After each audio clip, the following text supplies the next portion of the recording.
ধীরে ধীরে জেঁকে বসেছে তীব্র শীত। শীতের প্রকোপ থেকে রক্ষা পেতে সারা দেশের বিভিন্ন জেলায় বেড়েছে গরম কাপড়ের বেচাকেনা। এছাড়া কম দামে গরম পোশাক কিনতে ফুটপাতের দোকানগুলোতে ভিড় করছেন স্বল্প আয়ের মানুষ।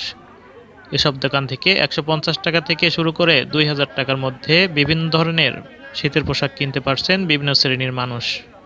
অন্যদিকে জেলাগুলোর বিভিন্ন এলাকায় রাস্তার পাশে দাঁড়িয়ে ভ্যানে পুরনো গরম কাপড় বিক্রির ধুম পড়েছে। এখানে ক্রেতার ভিড়ও চোখে পড়ার মতো। সন্ধ্যার পর থেকে দোকানগুলোতে পা ফেলার জায়গা থাকে না। পুরনো সোয়েটার, জাম্পার, জ্যাকেট, ফুলহাতা গেঞ্জি, মোজা, মাফলার পাওয়া যায় খুব অল্প দামের মধ্যে।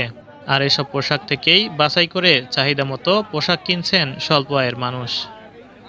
কাপড় বিক্রেতারা জানান, ধীরে ধীরে বাড়ছে শীত, তাই আমরা শীতের কাপড় সাজিয়ে রাখছি। শিশু থেকে শুরু করে বিভিন্ন বয়সের মানুষের শীতের পোশাক রয়েছে এখানে। বেচাকেনাও ধীরে ধীরে বাড়ছে। শীতের কাপড় কেনার জন্য স্বল্প আয়ের মানুষ থেকে শুরু করে মধ্যবিত্তরাও ভিড় জমাচ্ছেন। ক্রেতাদের চাহিদা বেড়ে যাওয়ায় বেচাকেনাও বেশি হচ্ছে। শীতের পোশাক কিনতে আসা ক্রেতারা জানান, হতদরিদ্র থেকে শুরু করে মধ্যবিত্ত পরিবারের লোকজন এইসব রকমারি পোশাকের ক্রেতা। এখানে স্বল্প আয়ের লোকজন স্বাদ ও সাধ্যের সমন্বয়ে বিভিন্ন পোশাক পাচ্ছেন, তাই কেনাকাটা বেশি হচ্ছে।